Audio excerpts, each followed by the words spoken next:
बीमारियों के नाम आप लिखेंगे, कंधे में दर्द है, हैंड पेन है, नमनेस इन द हैंड है, नेक पेन है, अगर हेडेक है तो हेडेक है, कॉन्स्टिपेशन है तो कब्जी, आप उस पर लिखिए।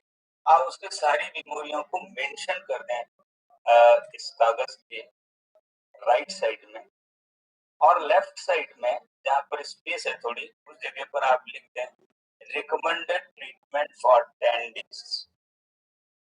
आप एक 10 दिन का ट्रीटमेंट से रिकमेंड करें। अब आपने रिफ्लेक्स पढ़ा है तो आपको पता है गर्दन के पेशेंट के नेक पर आप जो है निशान बना देंगे, ये नेक पर उसको ट्रीटमेंट देना है। और फिर आईज, ईयर, शोल्डर और हाथ, ये आप उसके ऊपर मेंशन कर देंगे इस कागज के ऊपर के इस बुक पर, ये कहाँ कहाँ पर उसको है पॉइंट्स देने। और ये आपका एक प्रेस्क्रिप्शन होगा, इसको लेकर के अगर वो कहीं भी जाता है तो वो ये बता सकता है कि मैं ये ट्रीटमेंट ले रहा हूँ और इस ट्रीटमेंट से कंसर्न मेरा इलाज।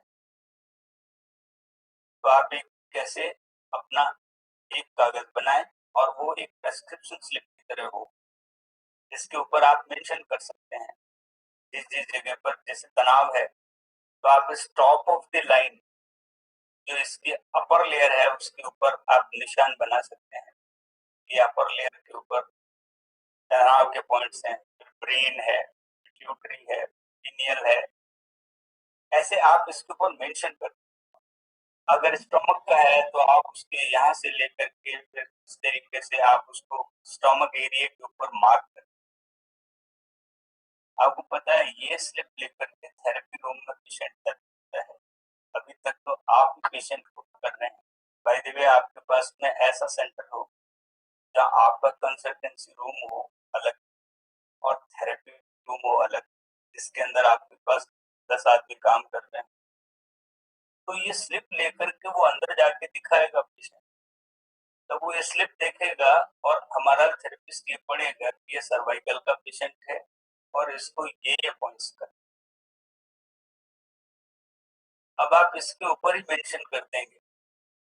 अब आप सबसे पहले आप इसके ऊपर रिफ्लेक्स पॉइंट लिखें, तो आप लिखेंगे रिफ्लेक्स एंड लोकल पॉइंट्स। अगर आप रिफ्लेक्स एंड लोकल पॉइंट्स लिखते हैं, इसका मतलब इस पेशेंट को रिफ्लेक्स पॉइंट भी करने हैं और लोकल पॉइंट्स भी करने हैं। लोकल का मतलब जो बॉडी,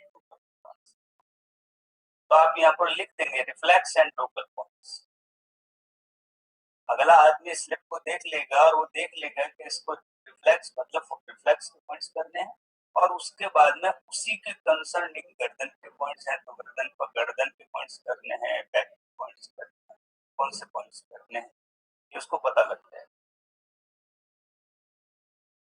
और उसके बाद में आपने लिखा है 10 दिन के लिए, तो 5 दिन बाद में आप उस पेशेंट को रिव्यू के लिए बुलाएंगे। 5 दिन के बाद आप उससे पूछेंगे कि अब आपकी क्या क्या चीजें ठीक है, आपकी क्या पोजीशन।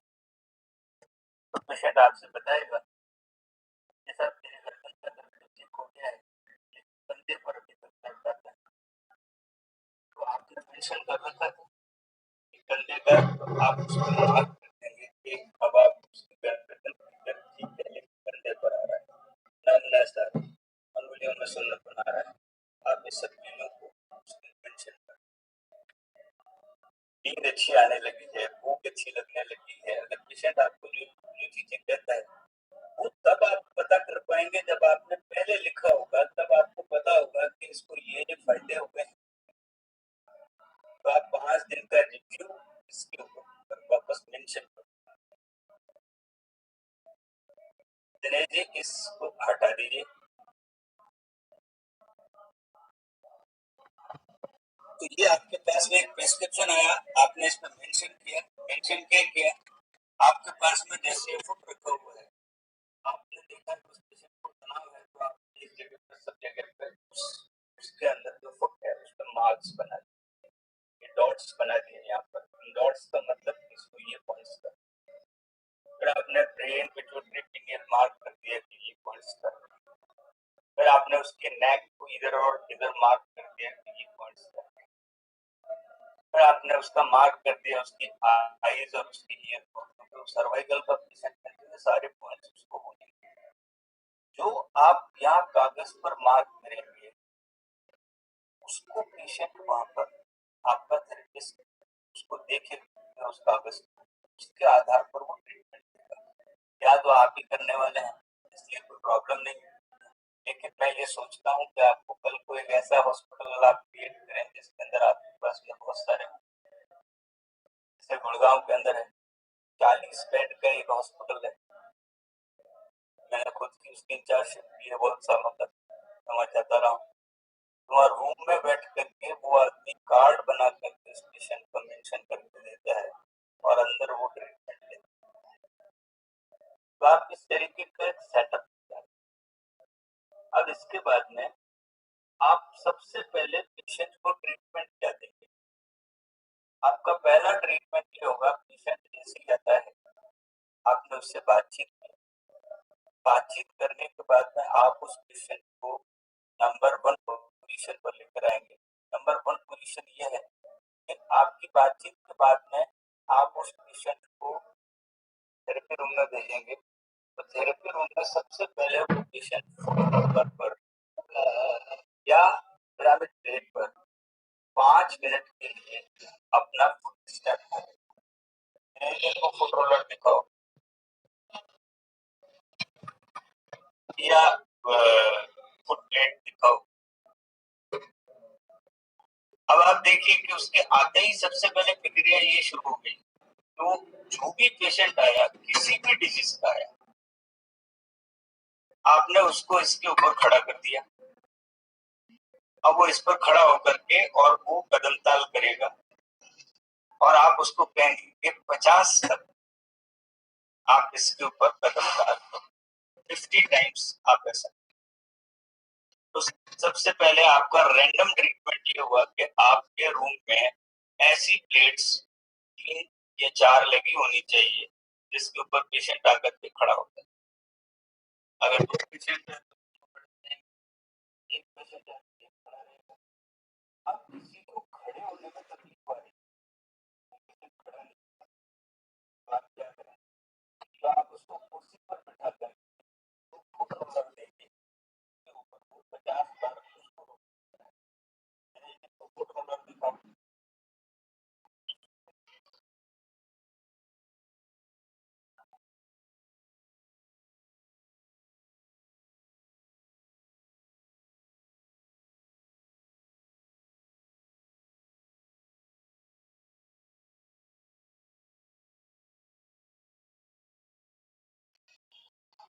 आप फुट रोलर का पिक्चर दिखा दें ऐसा।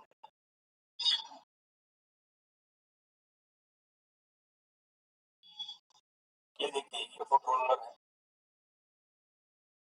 ये फुट रोलर पाँव के नीचे रखा हुआ है जिससे जो आदमी खड़ा नहीं कर पाता है। कई लोगों को चक्कर आते हैं, कई लोगों को वीकनेस हो जाता है, कई लोगों को कमर में दर्द है, कई लोगों के पाँव में दर्द है, घुटनों में दर्द है, वो खड़े नहीं हो पाते हैं। तो आप उनको चेयर पर बिठाइए, फुट रोलर उसको सामने रखें, आप उसको कहिए 50 बार आप इसके ऊपर रोटेट करें। अब आप देखिए कि आपने रैंडमली उसके सारे पॉइंट्स को एक बार प्रेस किया।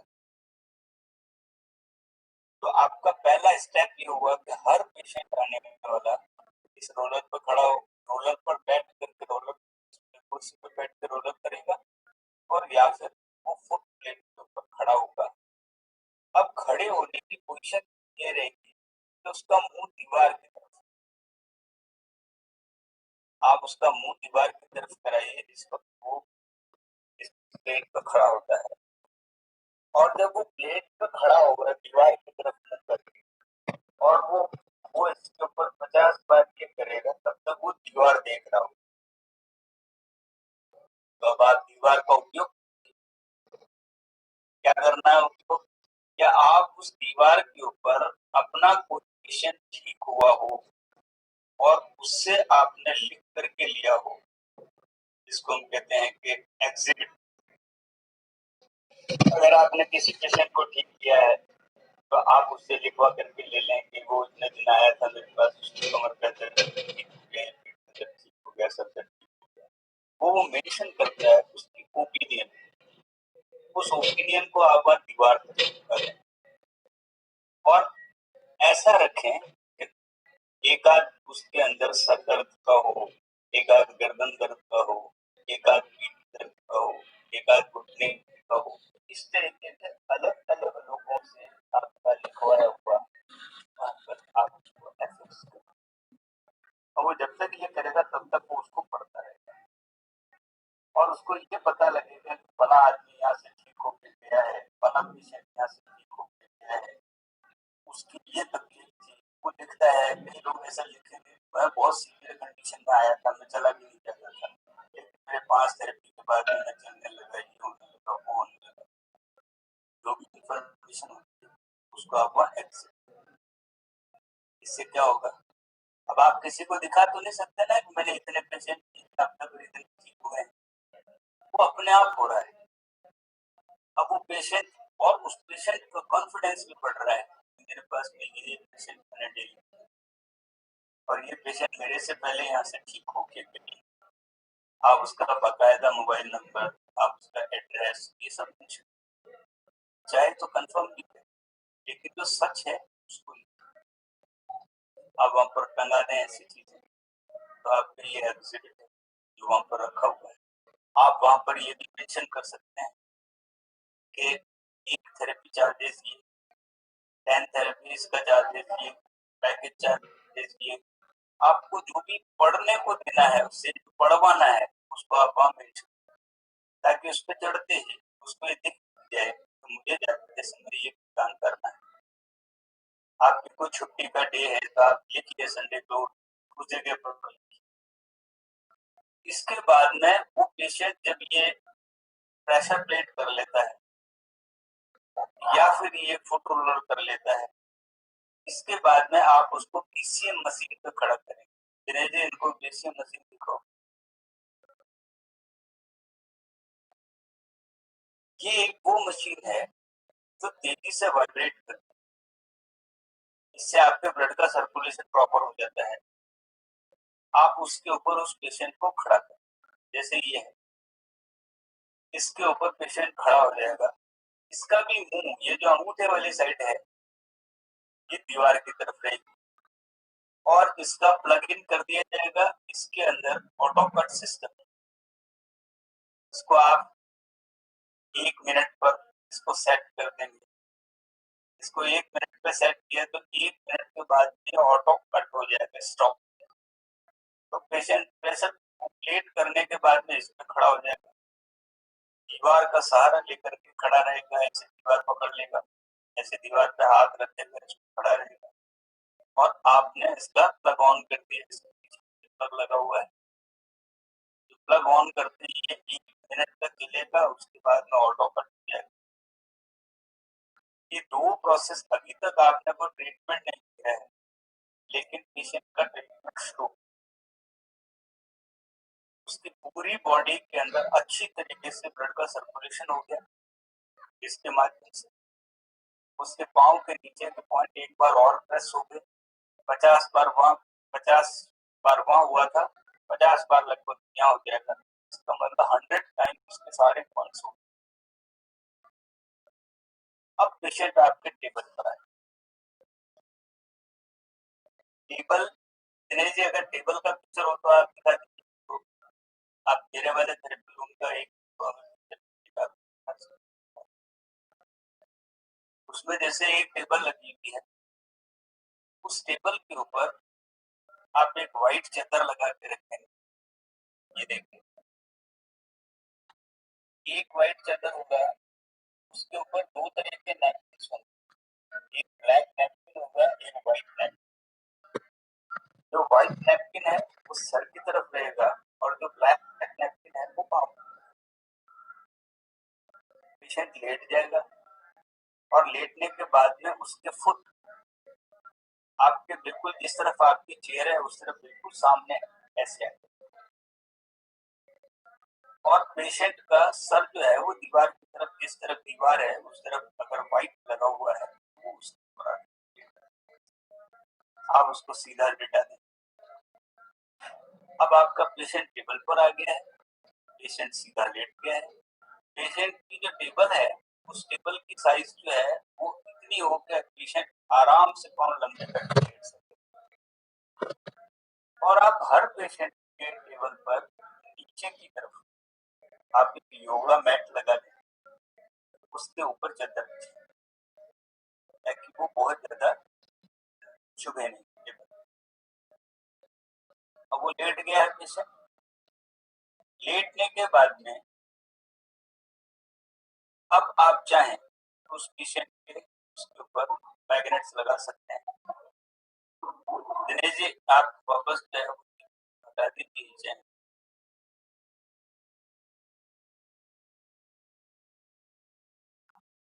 अब जब पेशेंट टेबल पर लेट गया, अब इसके बाद में हमें मैक्सिमम उपयोग करना है समय का। मैक्सिमम उपयोग का अर्थ है तो वो जब टेबल पर लेटा हुआ है तो अब आप क्या थेरेपी चयन कर रहे हैं उसके। अगर आपने मैग्नेट पढ़ा है तो आप इसी वक्त उसके ऊपर मैग्नेट्स लगा। मैग्नेट लगाने का अर्थ है जैसे पेशेंट लेटा हुआ है, आपको पता है कि ये पेशेंट एंजाइटी का पेशेंट। एंजाइटी का अर्थ है अगर उसको बहुत ज्यादा बेचैनी है, उसको वो एक मिनट का चैन नहीं ले पाता, तो आप उसके तुरंत सर के ऊपर मैग्नेट्स लगा, आप लेटा करके उसके सर पे मैग्नेट्स लगा दें। अगर उसके घुटने में दर्द है तो घुटने के नीचे मैग्नेट लगा दें। जहां जहां पर उसको ट्रबल है वहां पर आपने मैग्नेट्स लगा दिए। अब पेशेंट लेटा हुआ है, उस पर मैग्नेट्स लगे हुए हैं। अब आपका ट्रीटमेंट शुरू होगा। देखिए आप मैग्नेट 15 मिनट लगाने हैं तो अब आपके पास 15 मिनट और। इससे पहले मैग्नेट लगाने से पहले एक काम और कर सकते हैं आप, पेशेंट को आप 3 बार डीप ब्रीथ के लिए,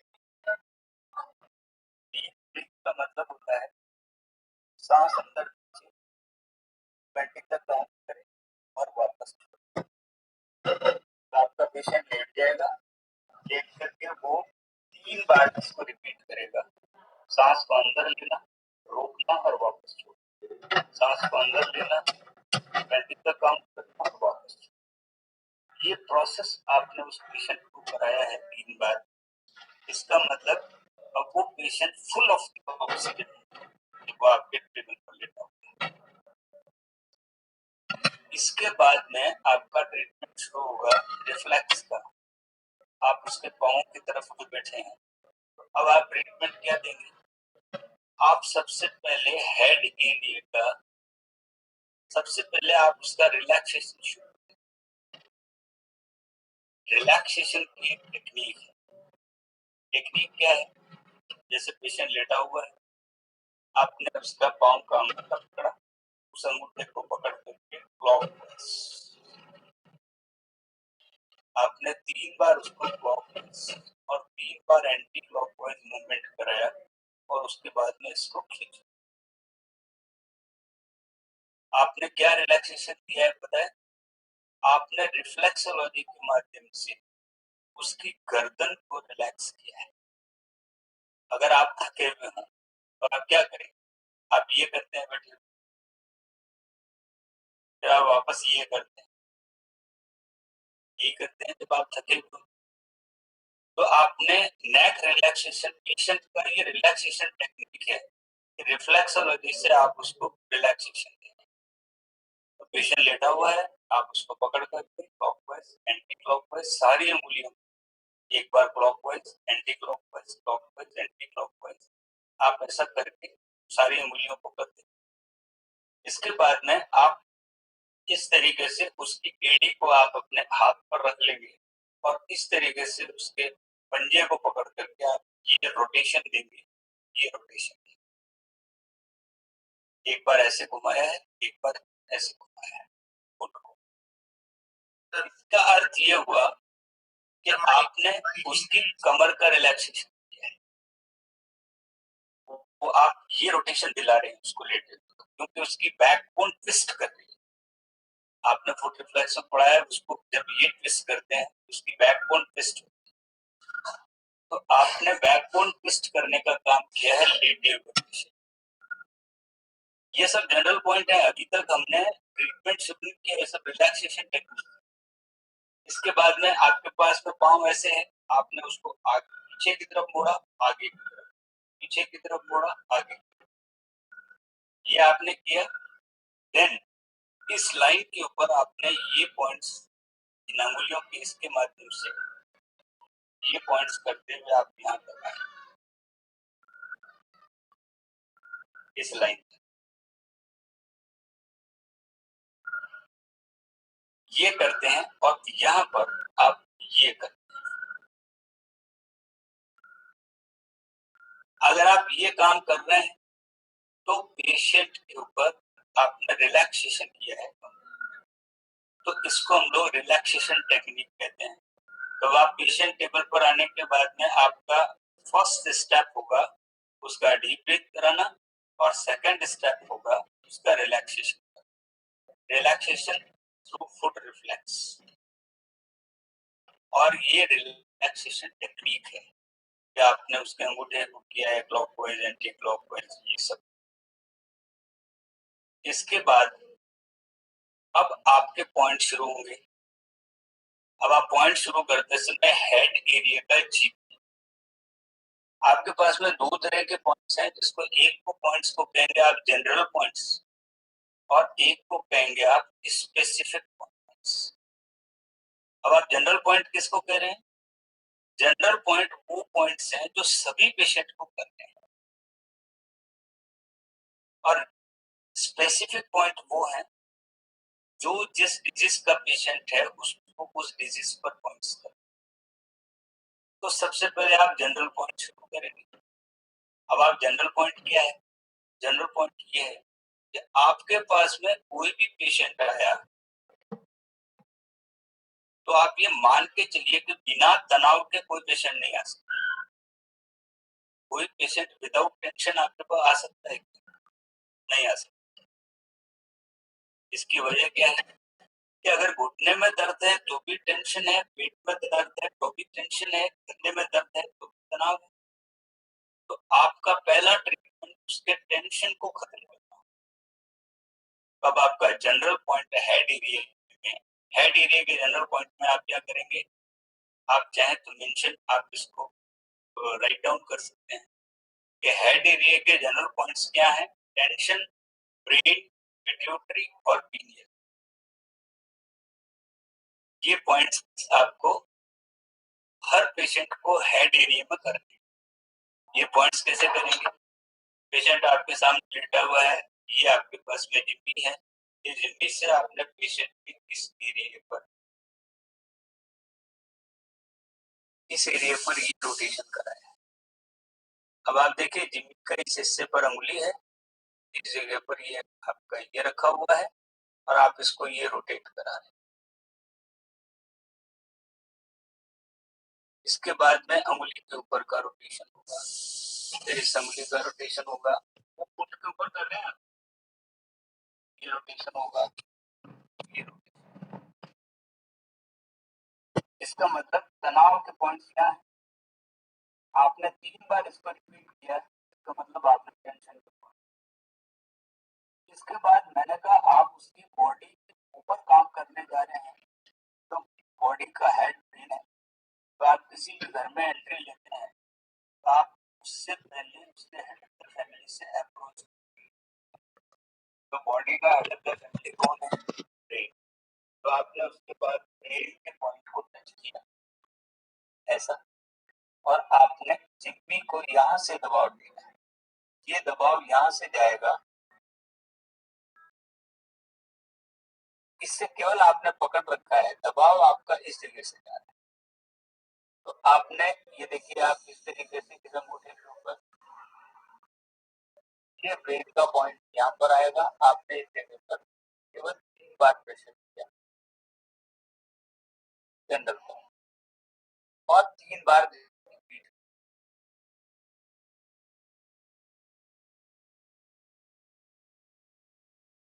ये आपके ब्रेन का पॉइंट। इसके बाद में आप नीचे आ जाएंगे, ये आपके पिट्यूटरी का पॉइंट। आपने पिट्यूटरी के पॉइंट को प्रेस किया,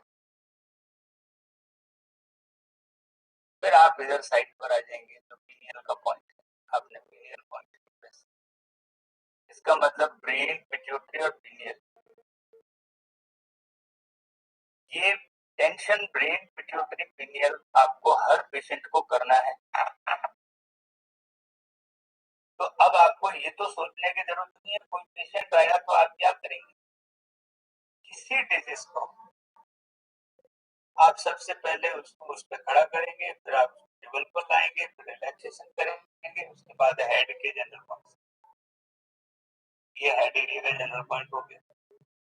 इसके बाद आप चेस्ट एरिया पर आ जाएंगे, आप चेस्ट एरिया पर लंग्स और हार्ट के पॉइंट्स को प्रेस करेंगे, ये भी जीपी में है, इसका मतलब चेस्ट एरिया के जीपी में हार्ट और लंग्स आपको हर पेशेंट को प्रेस करना है। आप केवल दबाव डाल रहे हैं ना क्लॉकवाइज ना एंटी क्लॉक। इसके बाद में आप स्टोमक एरिया में आ जाएंगे, आप स्टोमक एरिया में लीवर, स्प्लीन और पैनक्रियास, ये आपके स्टोमक एरिया का जीपी है।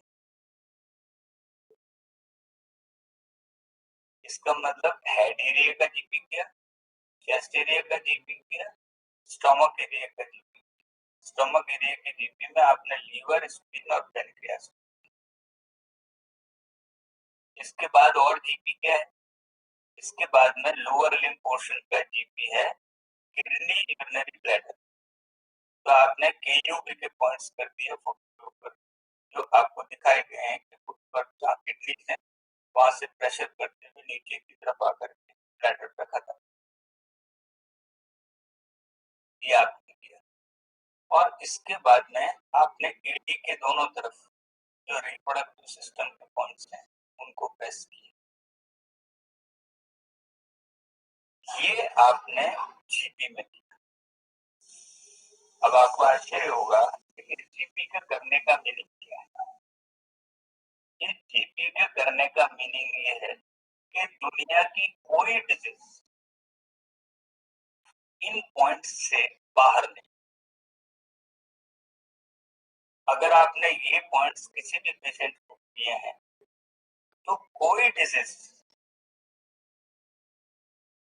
मैं आपको अंडरलाइन कर रहा हूं, कोई डिजीज, चाहे वो दुनिया की 1 करोड़ डिजीजेज आपको गिना दे, वो सारी डिजीज इसमें इन्वॉल्व होती है। कारण इन ऑर्गन्स के अलावा डिजीज क्रिएट करने वाला कोई भी शरीर में ऑर्गन नहीं है जो बीमारी पैदा करे। तो इसका मतलब एक जीपी करने के साथ में आपके एक ये सेटिस्फेक्शन तो आपको हो जाना चाहिए कि मैंने सारे पॉइंट्स किए हैं। अब आप मेरे से डिजीज पूछेंगे कोई भी, तो मैं आपको बता दूंगा कि इसमें से कौन सी डिजीज इन पॉइंट्स में से किस कंसर्न। अगर किसी को कॉन्स्टिपेशन है तो उसमें लीवर, स्प्लीन और पैनक्रियास का इन्वॉल्वमेंट होगा। अगर किसी को डायबिटीज है तो उसमें लीवर, स्प्लीन, पैनक्रियास का रिलेशन होगा। अगर किसी को ब्लड प्रेशर है तो उसके अंदर ब्रेन, तनाव, हार्ट और लंग्स और केयूबी, किडनी, यूरिनरी ब्लैडर, ये पॉइंट्स होंगे ही होंगे। कोई डिसीज ऐसी नहीं, इवन जिसको आप कहते हैं घुटने का दर्द, तो कितने सब आर्थराइटिस है। अब आर्थराइटिस के तो इसका पॉइंट आ ही नहीं, आप में से कोई कह सकता है, लेकिन मैं बताऊं आर्थराइटिस का पॉइंट कैसा है। आर्थराइटिस जिस पेशेंट को होता है उसका यूरिक एसिड बॉडी, और यूरिक एसिड बाहर कौन निकालता है, उसको किडनी, यूरिनरी ब्लैडर। आपने केयूबी के पॉइंट्स करने का मतलब ब्लड के प्यूरिफिकेशन की तरफ आप जा रहे हैं तो उसके ब्लड का यूरिनेशन उसका बढ़ता है, उसके फिल्ट्रेशन अच्छा होता है, तो उसकी बॉडी के सारे जॉइंट्स ठीक रहेंगे। कहने का मीनिंग ये है कि अगर आपने जनरल पॉइंट्स किए तो कोई दुनिया की डिजीज ऐसी नहीं है जिसको इसमें आपने शामिल नहीं, क्योंकि आपने रिलैक्सेशन में गर्दन, आपने ट्विस्ट किया तो आपने कमर भी किया, आपने कोई चीज छोड़ी नहीं है इस दौरान। इसका मतलब आपने अब तक में जनरली आपकी नॉलेज के हिसाब से आपने सारी डिजीज कवर कर ली है जो उस पेशेंट को आपके नोइंगली और अननोइंगली, आपकी जानकारी में कोई डिजीज है और आपकी जानकारी में कोई डिजीज नहीं है, फिर भी उसके पॉइंट सारे। क्या होगा इसका परिणाम? इसका परिणाम ये होगा कि जनरल पॉइंट के करने पर भी उस पेशेंट का रिजल्ट ओरिएंटेड वर्क शुरू हो जाएगा। रिजल्ट ओरिएंटेड वर्क शुरू हो जाएगा, इसका मतलब उसको अच्छी नींद आने लगेगी, उसको अच्छी भूख लगने लगेगी, उसको नींद खत्म हो जाएगी, उसको रिलैक्सेशन आ जाएगा, उसको यूरिनेशन अच्छा होगा, उसका पेट ठीक रहेगा। ये सारे काम अगर ठीक रहेंगे तो उस व्यक्ति के ठीक होने की गुंजाइश बढ़ने लगेगी।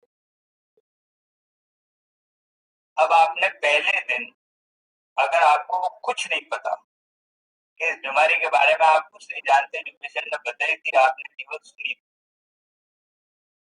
आप कुछ नहीं जानते उसके बारे में, केवल डिस्कम्फर्ट जान लिया आपने उसका, लेकिन आपने अगर जीपी करके पेशेंट को भेजा है तो दुनिया का कोई भी एक्यूप्रेशर का जानकार आपके ट्रीटमेंट में खामी नहीं निकाल सकता कि आपने इस बीमारी का इलाज तो किया ही नहीं। कारण ऐसी कौन सी बीमारी है जो इन ऑर्गन्स में शामिल नहीं, कोई है ही नहीं ऐसी। इसका मतलब मेरे जो थेरेपिस्ट है वो अगर किसी पेशेंट को जीपी करके भेजता है तब भी उसका रिजल्ट का काम शुरू हो जाएगा। इसके बाद में आपका नेक्स्ट स्टेप आएगा कि आपने अब आपके उसके स्पेसिफिक पॉइंट्स करने हैं।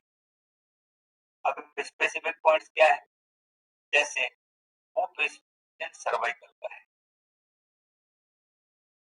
अब वो गर्दन का पेशेंट है तो आपने गर्दन के पॉइंट्स को स्पेसिफिक किया, आपने गर्दन के पॉइंट्स किए।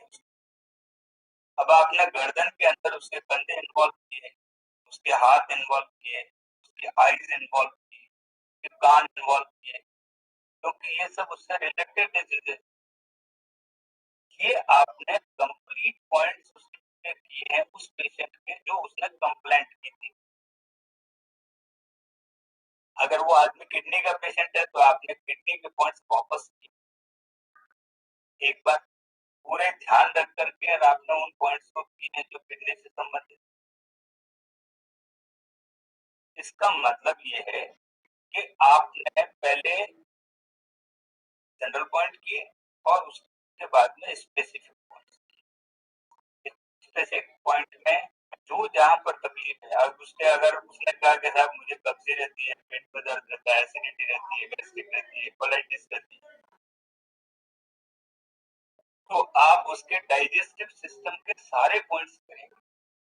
अब आपने क्या किया, लीवर, स्किन, पेनक्रियास के साथ साथ में उसकी फूड पाइप, फिर उसका आमाशय, स्टमक, फिर इंटेस्टाइन, उसके बाद में कॉलन, फिर ascending colon, transfer colon, descending colon, और उसके बाद में रेफर करके पॉइंट किए।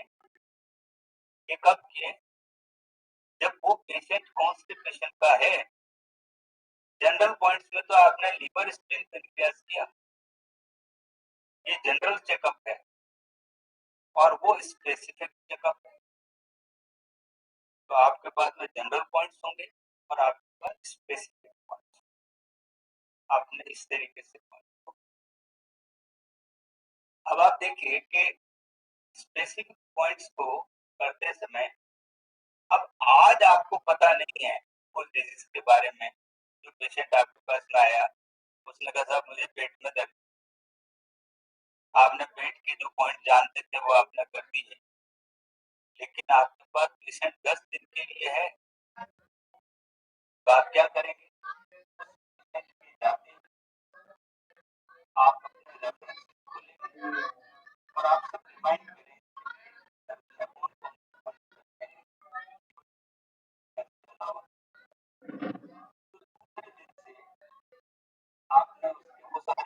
जिसमें फूड पाइप है, जिसमें स्टोमक है, जिसमें इंटेस्टाइन है, ये सब आप तैयारी करके रखें दूसरे दिन के लिए। आज तो चलो मैंने किसी तरीके से सुलझा दिया, लेकिन कल को मैं उसकी जानकारी के साथ में सारे पॉइंट्स करने वाला। तो जो डिजीज को बताता है उस पेशेंट के जाते ही आप उस डिजीज को पढ़ लें, ये डिजीज क्या है, इस डिजीज में कौन कौन से पॉइंट्स किए जाने चाहिए, तो आपको तुरंत नेक्स्ट डे के लिए आपकी पढ़ाई का ये तरीका है।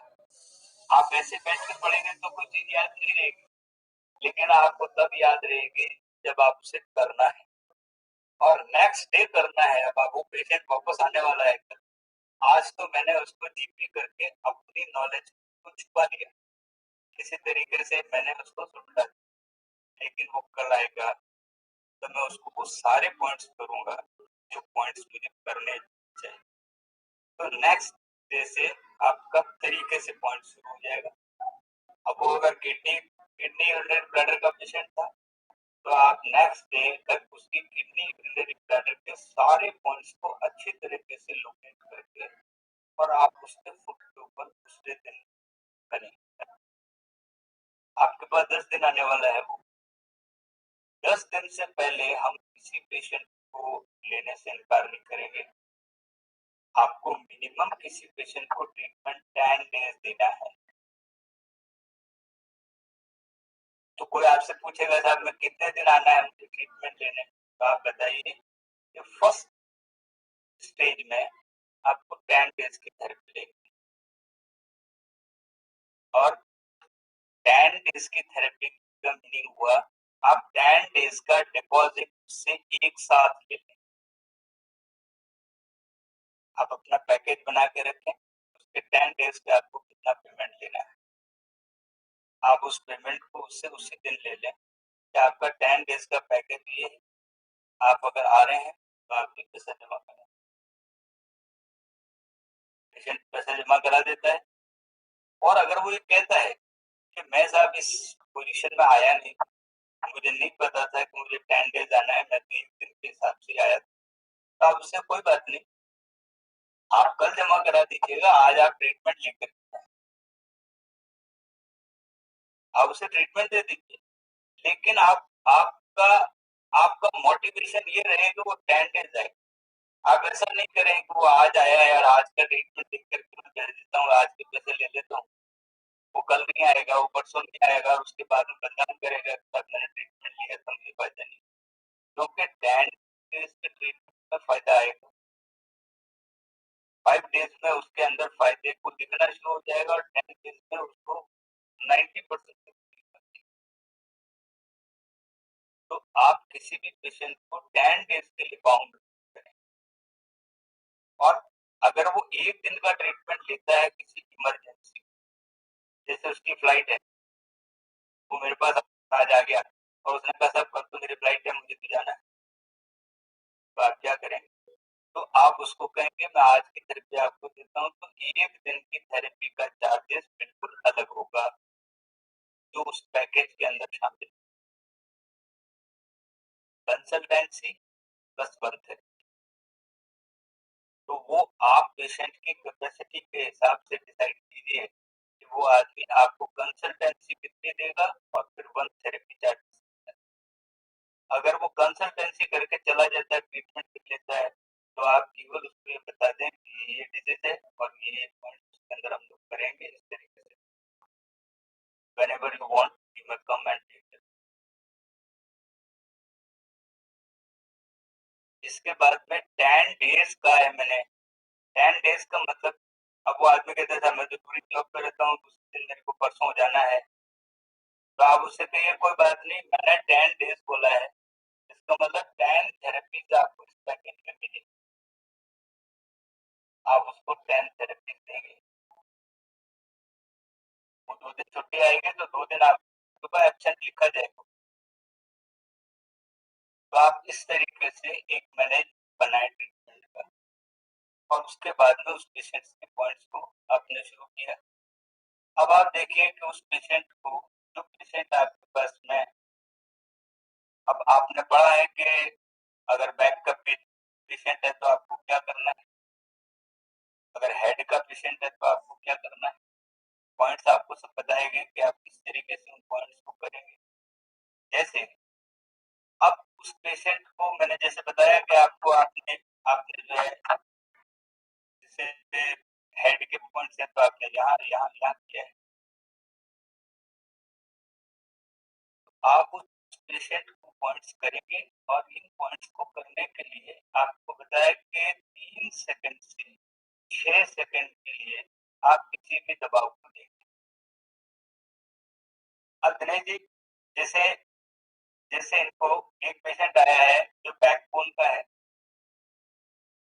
तो बैक पर स्पाइन रोलर आप इनको बता दें कि स्पाइन रोलर कैसे चलेगा।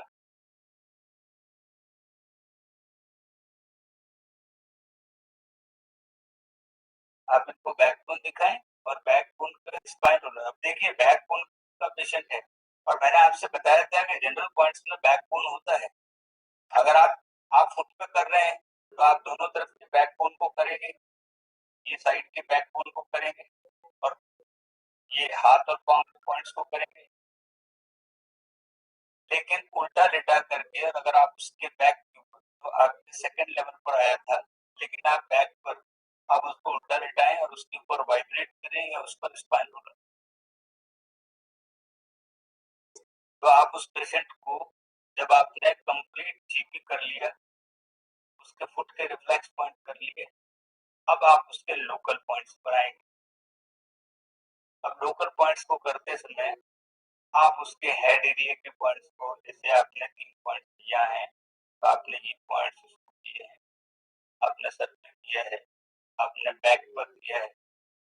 तो दिनेश जी ये देखिए ये स्पाइन रोलर है, आप स्पाइन रोलर के ऊपर इसको ऊपर से नीचे की तरफ ले जाएंगे चलाते, तो आप देखिए इसके ऊपर यहाँ से दबाव पड़ रहा है और रोलर से इस तरीके से रोटेट कराया जा रहा है।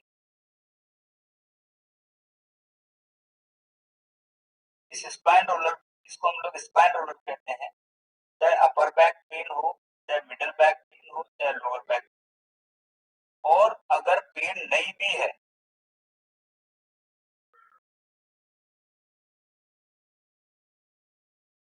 क्योंकि बैक के सारे पॉइंट्स जनरल पॉइंट्स में आते हैं, तो आप पेशेंट को उल्टा लिटा करके बैक के ऊपर सारे पॉइंट्स करेंगे, बैक पे स्पाइन रोलर करेंगे आप इस तरीके से, ये ऊपर से नीचे की तरफ चलेगा। इसके अंदर 4 पहिए हैं, 4 पहियों के अंदर मैग्नेट्स भी लगे हुए हैं और आप इस डंडी को ऐसे पकड़ेंगे, इस पर ऐसे दबाव डालेंगे और ऊपर से ऐसे खींच करके नीचे ले जाएंगे, फिर उठा करके ऊपर लाएंगे, फिर खींच करके नीचे ले जाएंगे, फिर उठा करके ऊपर लाएंगे। ये प्रोसेस 3 बार करेंगे। उसके बाद ये वाइब्रेटर दिखा दें आप बैक का, वाइब्रेटर, हाँ, ये देखिए ये वाइब्रेटर है। अब इस वाइब्रेटर के नीचे की तरफ एक अटैचमेंट है जो गोल गोल है, आप उसको फिक्स कर देंगे उसमें, और ये जो प्लग है इसको ऑन कर देंगे, जो ऊपर की तरफ प्लग आया हुआ है इसके यहाँ प्लग को ऑन करेंगे और इस प्लग को ऑन करने के साथ में इसमें रोटेशन शुरू हो जाएगा और इसको आप चलाते हुए नीचे की तरफ लेकर के आएंगे ऊपर से नीचे। ये अगर आप करते हैं तो बैक बोन पर आपके बॉडी के सारे ऑर्गन्स हैं। अपर बैक पे करने का मतलब हार्ट और लंग्स के डिजीज को ठीक करना है, मिडल बैक को करने का मतलब लीवर स्टोमक को ठीक करना है, और लोअर बैक को करने का मतलब यूरिनरी सिस्टम और रिप्रोडक्टिव सिस्टम को ठीक करने के लिए करना है। तो आप स्पाइन रोलर और ये रोलर हर उस पेशेंट पे चलाएंगे जिस पेशेंट पर आपको कोई भी डिजीज में आप उस पेशेंट को उल्टा सीधा करके ये पॉइंट जरूर कर। इसके बाद इसके बाद में आपको जैसे लेग्स पर है किसी को दर्द, दिनेश जी इनको इनको जो है लेग के ऊपर ले जाइए, वो जो मल्टी मसाजर लेकर के। हाँ, ये पॉइंट जो है आप इसके माध्यम से आप मैग्नेट इस तरीके से कंधे पर रख सकते हैं।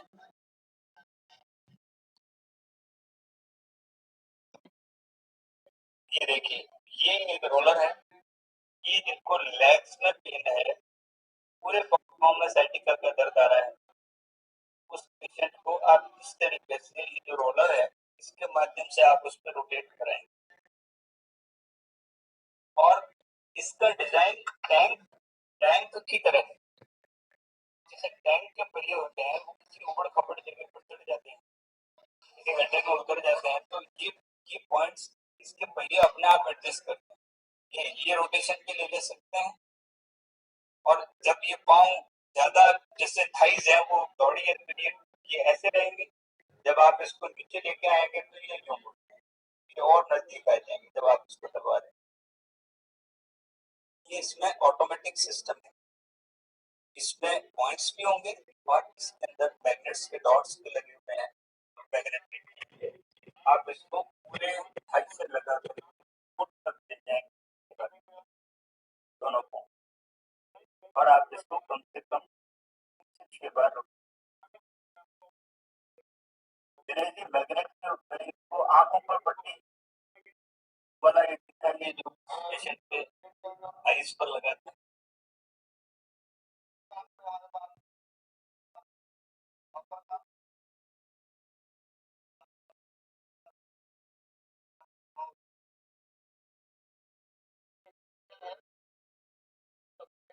हाँ, ये मैग्नेट दिखा दीजिए आप, ये देखिए पहले ये दिखा दीजिए, दूसरी पे दिखा दीजिए। देखिए आप मैग्नेट आइज पर ऐसे रख सकते हैं पेशेंट, आप पेशेंट के सर के ऊपर रख सकते हैं। धीरे धीरे सर वाली पे दिखाइए आप, यहाँ ये आप मैग्नेट का चश्मा लगा करके पेशेंट को लिटा सकते हैं। जिस समय आप पॉइंट्स कर रहे हैं ये सब चीजें ऑलरेडी लगी,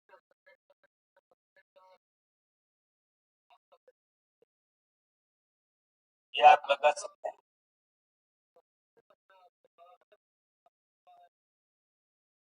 तो आप पॉइंट्स करते हुए इन चीजों का उपयोग कर सकते हैं।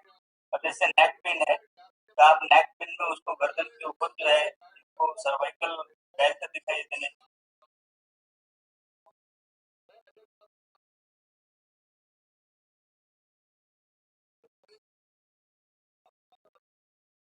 Cervical belt.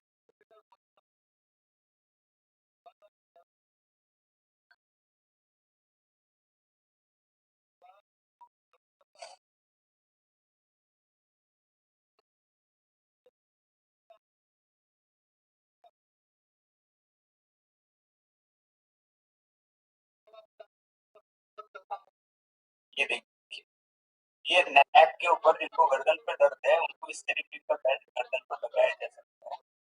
15 मिनट लगा के रखना है, उसके बाद में इसको हटा देना।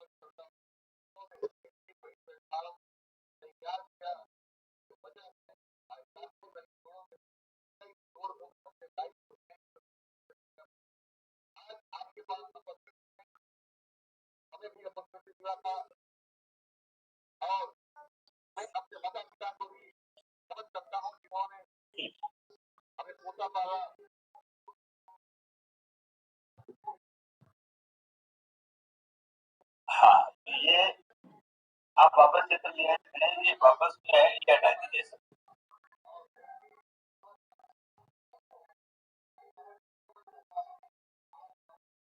नहीं जी, ये निकाल दीजिए, ये हटा दीजिए।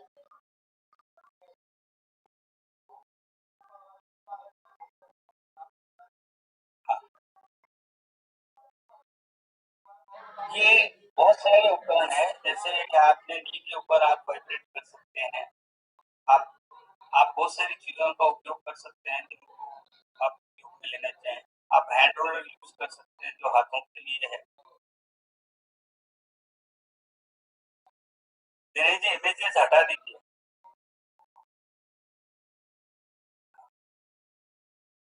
एक पेशेंट को आपको पूरी थेरेपी देने में आधे घंटे से ज्यादा का समय नहीं लगता, हाफ एन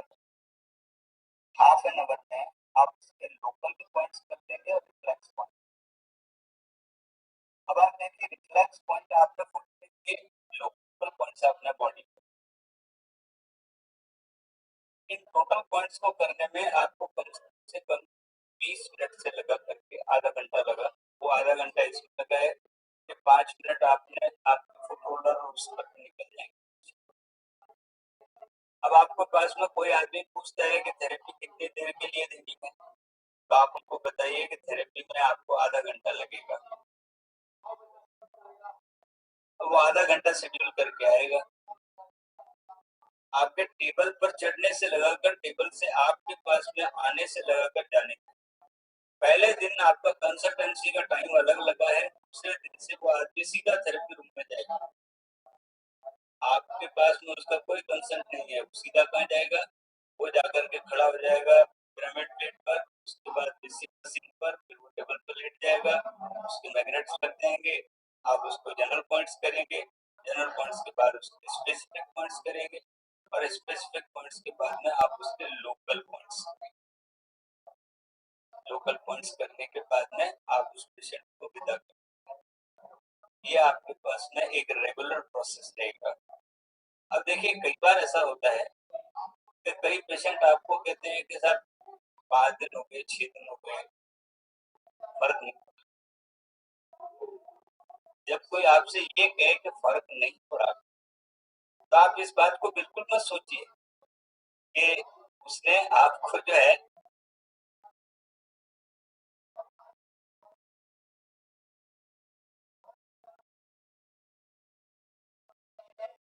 आप आप ये बिल्कुल मत सोचिए कि आप उसके ऊपर जो है असर नहीं, क्योंकि बहुत सारे पेशेंट ऐसे होते हैं जो कभी नहीं कहेंगे कि मुझे फायदा हुआ है।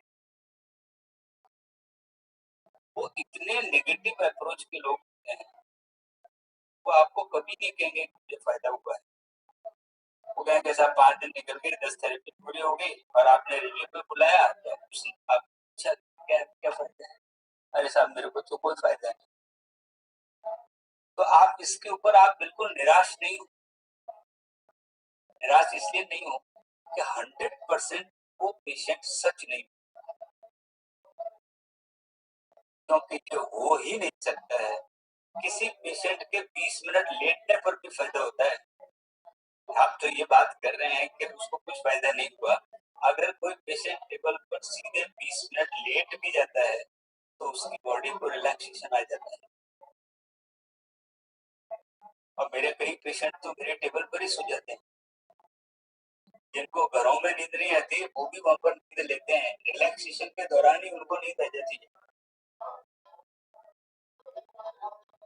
तो आप ऐसे पेशेंट को आप तुरंत ये कहें कि अच्छा ठीक है आपका ट्रीटमेंट सूट नहीं कर रहा, कोई बात नहीं, आपको यहाँ से फ्री करते हैं, और अब आपको जब कभी आपको लगे कि आपको कुछ फायदा हुआ है, कुछ ठीक हुए हैं, तो आप वापस आ जाइएगा, आप कोई और थेरेपी देख लें। वो आदमी चला जाएगा, जब वो जाएगा घर, दूसरे दिन उसको थेरेपी नहीं मिलेगी, तीसरे दिन उसको थेरेपी नहीं मिलेगी, चौथे दिन उसको थेरेपी नहीं मिलेगी। तब उसको पता लगेगा कि मुझे इससे क्या फायदे हो रहे थे। उसको पता लगेगा कि अब नींद बहुत अच्छी आने लगी थी, भूख अच्छी लगने लगी थी, मुझे एकदम से एंग्जाइटी मेरी खत्म हो गई थी, मुझे बहुत आराम मिल रहा था। इसको उसने नोटिस नहीं किया। जब ये सब तकलीफें वापस आने लगी तो उसको पता लगा कि अरे मेरे तो ठीक होने का प्रोसेस चल रहा था। लेकिन आप उसको ये जरूर कहें कि आप वापस आ सकते हैं। आप उसको ये नहीं कहेंगे अच्छा कोई फायदा नहीं हो रहा है तो वह जाओ, अब आपका कोई ट्रीटमेंट नहीं। अगर आपने ये कहा तो वापस लौट के कैसे आएगा? लेकिन वो आदमी आपके पास में 3-4 दिन, 5 दिन, 6 दिन, 10 दिन, महीने भर में वो वापस लौट के आएगा और कहेगा साहब ट्रीटमेंट तो मेरा यही पर होगा, आपके ट्रीटमेंट, और आप उस पेशेंट का ट्रीटमेंट करेंगे। अब आप देखिए कि किस डिजीज में कौन कौन से पॉइंट्स करने हैं, इसको आपको धीरे धीरे आपको ही पता लगने लगेगा। जैसे पेट का पेशेंट है, गैस्ट्रिक डिजीज है, तो आप पेट के अंदर उसके दर्द कहाँ पर है, उसके अकॉर्डिंग पॉइंट देखेंगे। अब अगर राइट साइड में पेशेंट पेन की शिकायत कर रहा है, जैसे पेट की शिकायत है उसको इस या इस जगह पर या इस जगह पर या लोअर साइड में, तो आप ये पता कीजिए कि आपको दर्द कहाँ है। अब अकॉर्डिंगली आप उस पर पॉइंट डिसाइड कीजिए कि इसके राइट साइड में पेन था। अब राइट साइड का पेन उसको कहां पर है, इस पूरी लाइन पर है, खड़ी लाइन। इसका मतलब असेंडिंग कॉलम का। तो आपको पता लगना चाहिए कि फुट के अंदर असेंडिंग कॉलम के पॉइंट्स कहां पर है, जहां पर मुझे ये पॉइंट्स करने। अगर इस तरीके से दर्द है यहाँ पर तो ये स्टमक का पेन, अगर इस तरीके से पेन है तो ये डिसेंडिंग कॉलम का पेन है। अगर राइट साइड में इस जगह पर पेन है तो आप देखिए वो इस साइड पे राइट में वो लीवर का पेन, इस तरफ पेन है लेफ्ट में तो वो स्प्लीन का पेन है। अकॉर्डिंगली आप डायफ्राम लाइन पर पॉइंट्स को डिसाइड करें कि मुझे यहाँ पर और यहाँ पर करना है। तो आप पेन की सिचुएशन देख करके अपने पॉइंट्स डिसाइड करें। आपको पता है सर दर्द है, एक आदमी कहता है सर दर्द है, उसको सर दर्द यहाँ है, सर दर्द यहाँ है, सर दर्द यहाँ है, या सर दर्द भाई लेफ्ट, तो वो तो कॉमनली कहते सर दर्द है। तो आपको इस कॉमन बात पर ध्यान नहीं देना है, आपको स्पेसिफिक दर्द का पता करना है कि दर्द कहाँ पर है और किस जगह के पॉइंट्स इसमें इन्वॉल्व हो रहे हैं। और कई बार ऐसा होता है कि जैसे पेशेंट आपसे कहेगा कुछ और डिसीज निकलेगी कुछ, जैसे वो कहेगा कि सर मेरे हाथ सुन्न होता है, सुन्न होती है।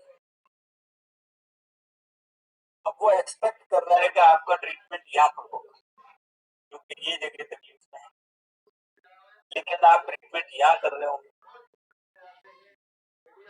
कई बार पेशेंट कंसर्न करता है पूरे लेग में पेन है, तो वो एक्सपेक्ट कर रहा है आप उसके लेग पे पॉइंट्स करेंगे लेकिन उसके लोअर बैक पर पॉइंट्स कर रहे होंगे आप, क्योंकि आपको पता है कि ये कमर के दर्द की इनिशिएशन से लेग में पेन आया। तो आप ये समझ लीजिए कि पेशेंट कंप्लेंट जहाँ कर रहा है उसका मीनिंग नहीं है, पेशेंट का मीनिंग ये है कि वो किस वजह से हो रहा है। जैसे अब फ्रंट का पेन है, अधिकतर टीपी लो में ये फ्रंटल पेन शुरू होता है, जब आपका ब्लड प्रेशर लो होगा तो ये पेन होगा, या आपको साइनस होगा तो ये पेन होगा, आई एक्सेशन होगा तो ये पेन होगा। और अगर आपको नेक से पेन आ रहा है तो इसका पेन बैक पर जाएगा, यहाँ पर आएगा, ये पेन यहाँ आएगा, गर्दन पर आएगा, कंधों पर आएगा, हाथों पर आएगा। लेकिन धीरे धीरे जैसे जैसे आपको एक्सपीरियंस होगा वैसे वैसे आपको ये सब जानकारियां पेशेंट खुद ही बता जाएगी। साहब मेरे गर्दन में दर्द होता है तो यहाँ भी दर्द आता है, यहाँ भी दर्द आता है, आपको धीरे धीरे वो पेशेंट खुद ही सारी इन्फॉर्मेशन देने लगे। अब दूसरी बात कि आप पेशेंट से अप्रोच कैसे करेंगे। अप्रोच करने का मीनिंग है कि आपको वो पेशेंट आएंगे कैसे। अगर आप कोई थेरेपी सेंटर शुरू करते हैं तो आपके पास पेशेंट कैसे आएंगे।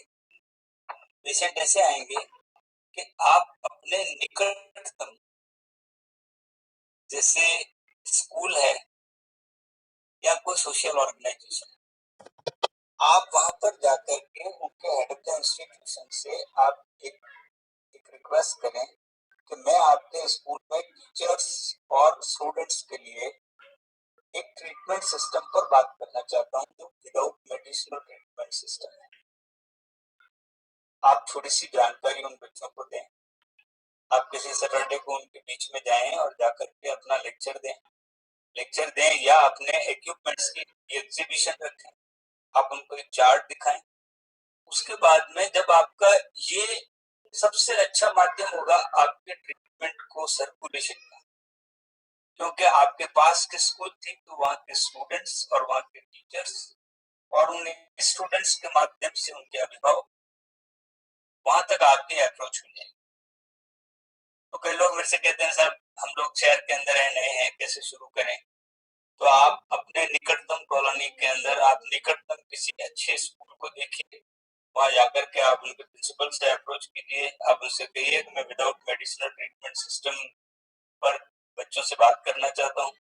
मैं सैटरडे को उन्हें बताता हूँ कि आंखें कैसे ठीक रखी जाती हैं बिना दवा के, और आप उन्हें बताइए बच्चों के बचपन को कैसे रखना है और कैसे रखना है, इस पर बात करूंगा।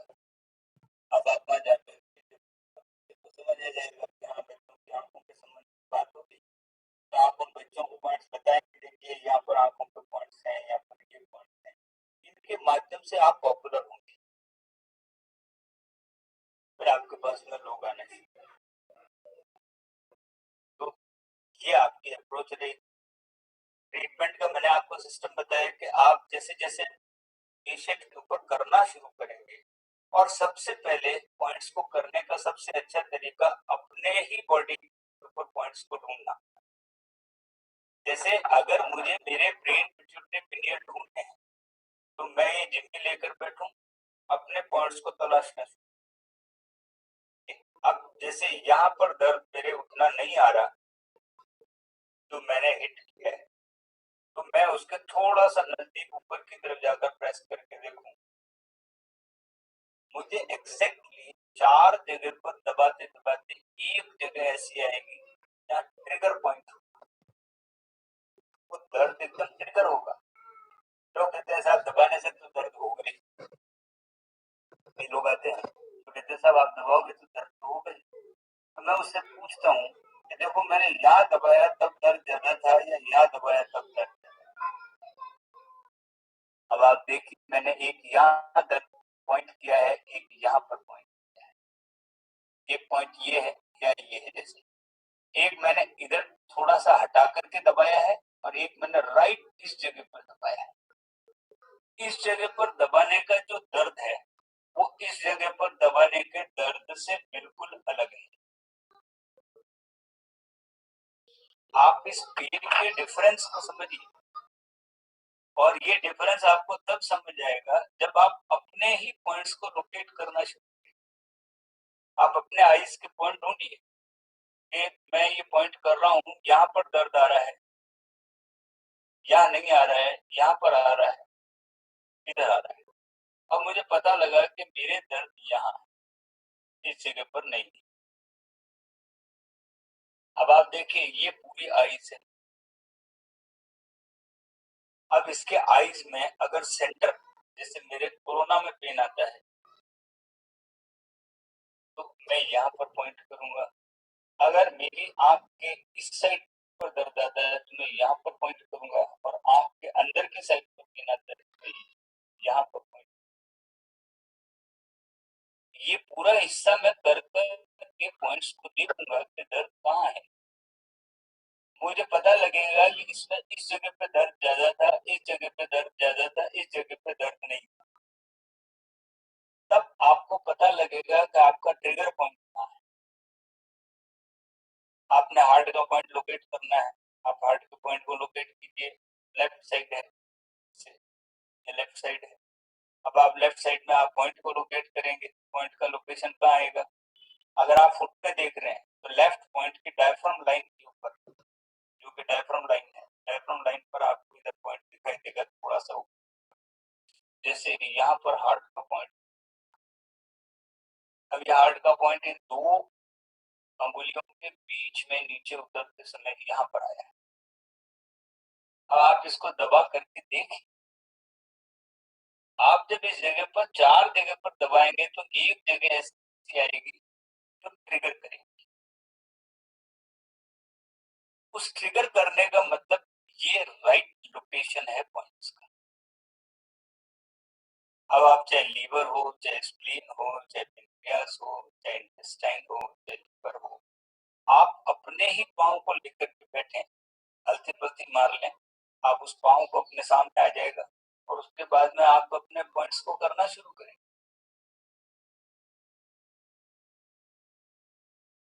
और आपका पहला हथियार क्या है? ये जिम्मी है।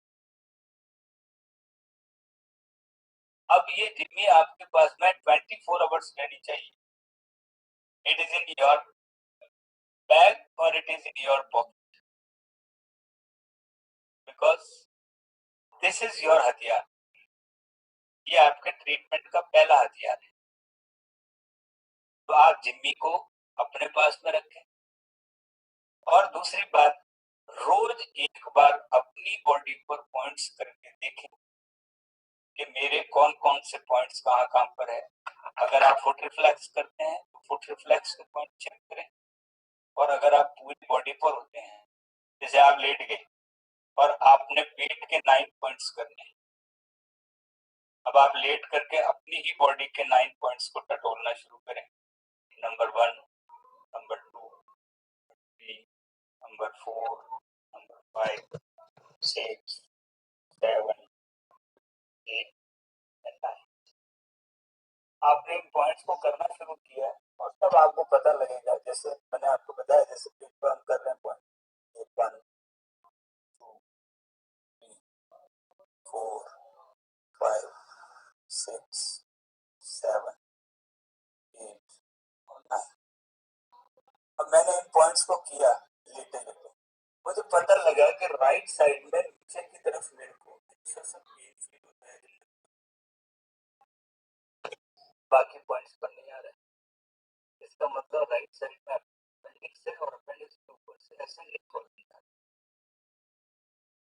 तो आपको पता लगेगा कि आपके राइट साइड की इस पॉइंट के ऊपर पेन है और राइट साइड के ऊपर पेन है। तो अब आप इसको कंफर्म करें कैसे? पेट पर आपके पॉइंट्स पे दर्द आ रहा है, आप इसको फुट पे चेक करें, तो फुट पे भी इसी जगह के रिफ्लेक्स पॉइंट पे पेन आ रहा है या नहीं आ रहा है। तो आपको कंफर्म हो गया कि यहाँ भी आ रहा है, वहां भी आ रहा है। अब जैसे गर्दन का दर्द है, गर्दन के दर्द पे यहाँ पर पेन आ रहा है, आपको पता लग रहा है। अब आप चेक करें कि आपके यहाँ भी आ रहा है। अगर आपके इस जगह पर भी वैसे ही पेन आता है, जब आप इसको प्रेस करते हैं, या आप इसको जिम्मी से इस तरीके से प्रेस करके देखें, यहाँ दर्द आ रहा है नहीं आ रहा है, आपको पता लगेगा कि जैसे यहाँ दर्द आ रहा है उसका कंफर्मेशन यहाँ भी है, यहाँ भी दर्द आएगा।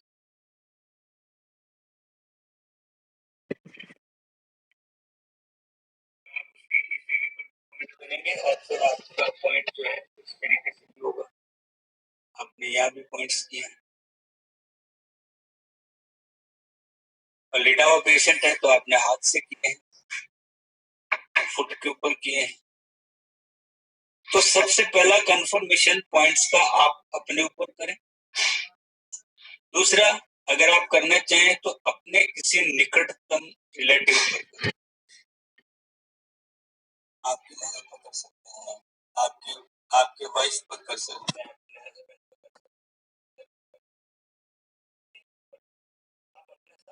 जैसे बेटा करके आप जनरल पॉइंट में कोई खतरा नहीं है, न कोई डिजीज का होना जरूरी है किसी को। आपको पता है कई पेशेंट तो मेरे पास में ऐसे हैं जो बनते ही नहीं होते, तो परेशान हो जाते हैं कि आदमी कब बंद करे। वो आदमी ट्रीटमेंट बंद करते हैं, वो रेगुलर आता है। इसकी बात ये पुराने 6 साल पुराने, 5 साल पुराने, 10 साल पेशेंट आते रहे, आप पूछो वो क्यों आ रहे हैं। और एक बार तो लिटरली एक पेशेंट मेरे पास में ऐसा आया जो मुझे ये कहने लगा कि सर मैं अगर अगर रेगुलर आता हूँ तो आपको तकलीफ तो नहीं है। मैंने उससे पूछा भाई क्यों? क्योंकि साहब अब मेरे को ऐसा लगने लगा है कि आपके इस ट्रीटमेंट के बाद में मैं ठीक रहूंगा, क्योंकि मैंने सब दवाइयां बंद कर दी है, कुछ लेता नहीं हूँ और मुझे कोई फर्क नहीं पड़ता है, मैं आपसे आकर के थेरेपी ले लूँ। कभी कभी वो 15 दिन में 1 बार, महीने भर में 2 बार, कभी 3 बार, कभी 5 बार, कभी 10 बार आता रहता है।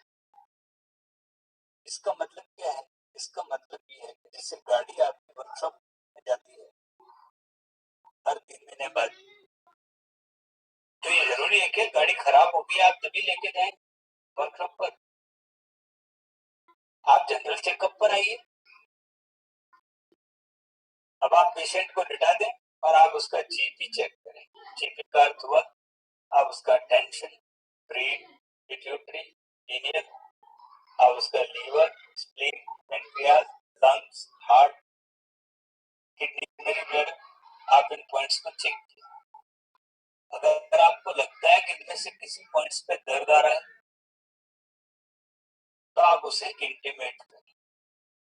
आपको पता है हमारे यहाँ पर दिक्कत ये है कि पेशेंट को ठीक होने देने के लिए, जैसे चाइना में था, चाइना में क्या था कि आप जब तक पेशेंट को पेमेंट करते हैं डॉक्टर को, तो एक साइकोलॉजी हो जाती है कि डॉक्टर आपको ठीक होने ही नहीं देता। आपको पता है कि डॉक्टर आपको कभी भी, जैसे डायबिटीज का अगर कोई डॉक्टर है तो वो आगे लिख देगा 15 दिन बाद दिखाएं, 20 दिन बाद दिखाएं, महीने भर बाद दिखाएं। आप ब्लड प्रेशर का पेशेंट है तो वो कह देगा आपको इतने दिन वापस रिव्यू के लिए आप आ जाए। हमारे यहाँ पर ट्रीटमेंट का ट्रेंड, चाइना में ओरिजिनल ट्रीटमेंट का ट्रेंड ये था कि वहां पर आपका फैमिली डॉक्टर को आप हर महीने भुगतान करें। ये पेमेंट आपके ठीक रहने का है। आपके फैमिली में से कोई भी बीमार हो गया तो आपका पैसा बंद। अब आपको पैसा तब तक नहीं मिलेगा जब तक वो ठीक नहीं होता। तो आप बताइए कि अगर ऐसा कर दिया जाए डॉक्टर्स के साथ में, तो आप बताइए वो आपको जल्दी ठीक करेगा या अभी ठीक करेगा? तो चाइना में आपके फैमिली डॉक्टर जो है वो आपका रेगुलर पेमेंट उनके पास में जाता है महीने को महीने, और जैसे ही कोई बच्चा बीमार हो जाता है, आपके घर का कोई आदमी बीमार हो जाता है, वो तुरंत पैसा लेना बंद करके पहले आपके यहाँ पर ट्रीटमेंट देने आता है या आपको अपने सेंटर पर बुलाता है। और आपका कोई भी फैमिली मेंबर जब तक बिल्कुल ठीक नहीं होता तब तक वो आपसे भुगतान नहीं देता। लेकिन हमारे यहाँ पर तो उल्टा हो गया, अगर ट्रीटमेंट लेने का है लेकिन आप उस पेशेंट को जनरल चेकअप पर बुलाएं, आप उसको ये कहें कि आप बीच में 4-6 महीने से एक बार आकर के अपना चेकअप कराएं।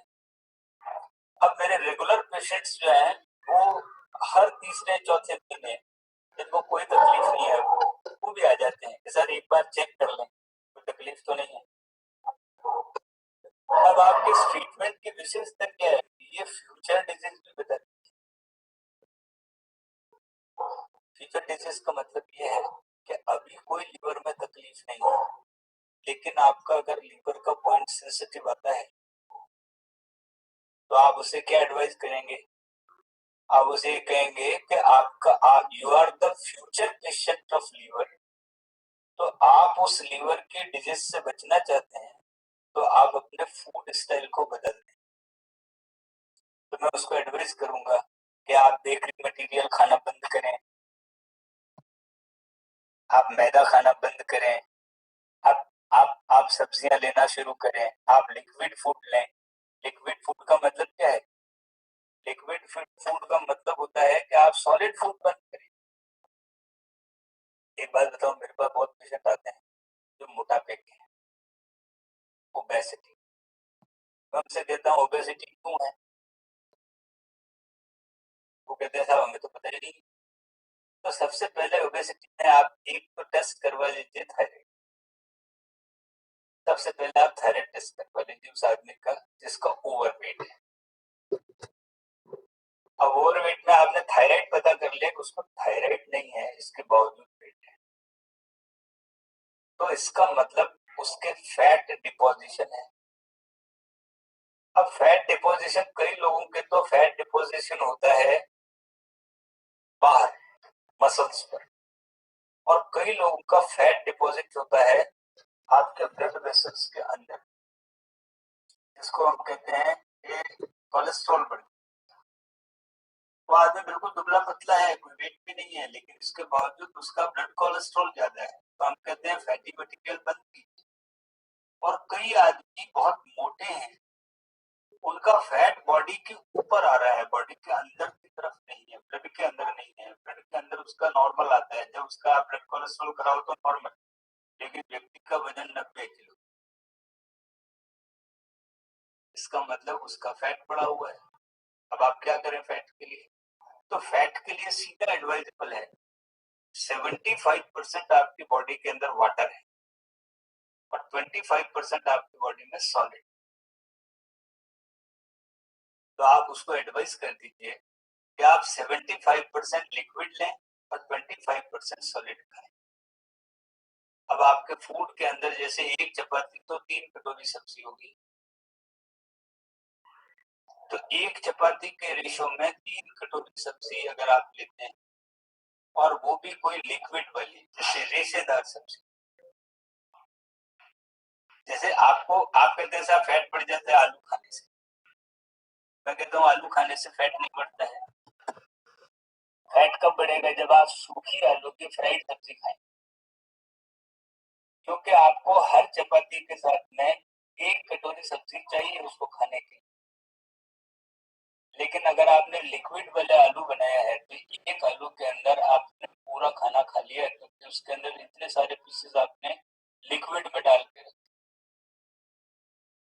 तो आप कोई भी सब्जी अगर रेशेदार बनाते हैं तो वो आपको नुकसान नहीं करेगी, आपको फ्राइड सब्जियां नुकसान करेगी। तो कई बार जो है आपके पास में पेशेंट जब आता है तो आप उसको एडवाइस करें और साथ में लिवर, पेनक्रियाज, थायराइड, इनके आप पॉइंट्स भी करें। तो जब आप ये पॉइंट्स करेंगे तो आपको पता है कि उसका मोटापा डाउन आ जाएगा और मोटापे के खतरे बता दीजिए उसे। इसका मतलब ये हुआ कि आपके पास में जरूरी नहीं है कि कोई पेशेंट हो तभी आए, आपके पास वो भी पेशेंट्स आ सकते हैं जो अपना जनरल चेकअप कराना चाहते हैं। तो जनरल चेकअप में आप उसका जीपी कर दें पूरा और उसके ऊपर मार्क कर दें कि आपके ये पॉइंट सेंसिटिव होते हैं, तो आप इन पॉइंट्स को कंट्रोल करें। अब मैं आपके पास में थोड़ा टाइम देता हूँ क्वेश्चंस के लिए, तो आपके पास में कोई क्वेश्चन हो तो आप मेरे को बताएं। तो क्वेश्चन वाला व्यक्ति हाथ खड़ा कर दे ताकि दिनेश जी को उसे अनम्यूट करने में सुविधा हो।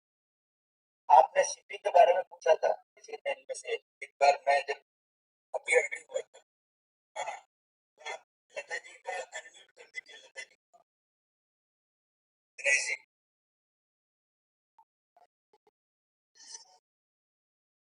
लता जी का अनम्यूट कीजिए। लता जी आप नीचे से आवाज मत की। हाँ ठीक है, आप बोलिए। आपका हेडफोन खराब है, आप हेडफोन निकाल लीजिए, आप हेडफोन निकाल लीजिए मोबाइल। हाँ लता जी, सीपी के बारे में पूछना है। हाँ बताइए कि पेशेंट की एज क्या है? 3.5 साल की है, मेरी खुद की बेटी है, मेरी खुद की बच्ची है, 3.5 साल की है। उसको क्या सेरेब्रल पल्सी हुआ है?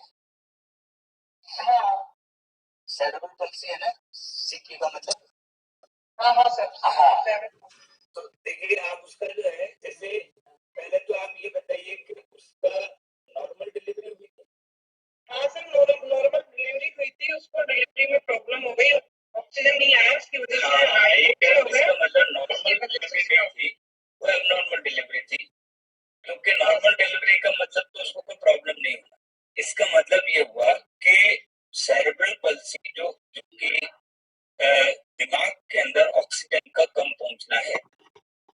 जब बच्चा जिस प्रकार से बनता है उसी समय अगर बच्चे दिमाग के अंदर ऑक्सीजन का कम पहुंचे तो कई बार जो है वहां पर ये गलती रह जाती है कि बच्चे डिस्कनेक्ट करते हैं मदर से, उसके उसको प्लेसेंटा से, उसकी नाल को काटते हैं, तो इमीडिएट उसकी ब्रीथिंग शुरू होनी चाहिए।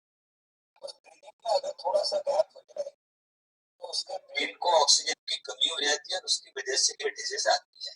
नंबर 1। तो अब आपको पहले तो ये पता लग गया कि ब्रेन के अंदर ऑक्सीजन की कमी की वजह से ये डिजीज आई है। तो अब आपको करना क्या है?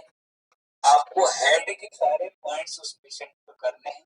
अब बच्ची आपके 3.5 साल की है, तो आप एक तो जिम्मी काम में नहीं है उस बच्ची के पॉइंट्स को करते वक्त, आप उसको हाथ से ही करें।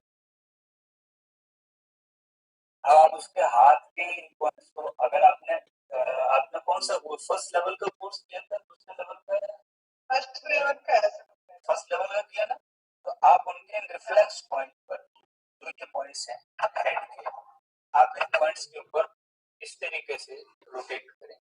और वो कब करें? जब बच्ची सो जाए, जब उसको नींद आ जाए, क्योंकि ऐसा तो वो आपसे कराएगी नहीं। तो जब बच्ची रात को सो जाती है तो उसके बाद में आप उसके इस जगह पर, अब आप उसका हेड एरिया कंसर्न है, तो हेड एरिया के ऊपर आप उसको जब एक्टिवेट करेंगे, इसमें ब्रेन, पिट्यूटरी, पीनियल और टेंशन के सारे इनको आप एक्टिवेट करेंगे। इनको एक्टिवेट करने का मतलब, आपने ये पॉइंट्स किए, ये सारे पॉइंट्स किए, और इधर ब्रेन, पिट्यूटरी और पीनियल, ये क्रिएटिव हेड्स है। क्रिएटिव हेड का मतलब आपके बॉडी के किसी भी डिसऑर्डर को दूर करने की ताकत इनके पास में है। तो ये ब्रेन को रिवाइव करेगा, क्योंकि ब्रेन के सेल्स उस समय जो डैमेज हो गए, अब वो पीछे छूट गया बच्चा थोड़ा और बच्चों से, तो आप उस बच्चे को वापस आगे कैसे लेकर के आएंगे कि आप उसके रेस को दौड़ाएंगे। इसका मतलब इसको ज्यादा एक्टिव रखेंगे, ज्यादा एक्टिव रखेंगे तो रीसेल, रीजनरेट होंगे सेल, और रीजनरेशन अगर सेल्स का होता है तो उसको वापस डेवलपमेंट मिल जाएगा। इसके अलावा आप उसके सर के ऊपर हेड बेल्ट रख सकते हैं, मैग्नेट की पट्टी आती है वो। दिनेश जी, इनको हेड बेल्ट बताइए।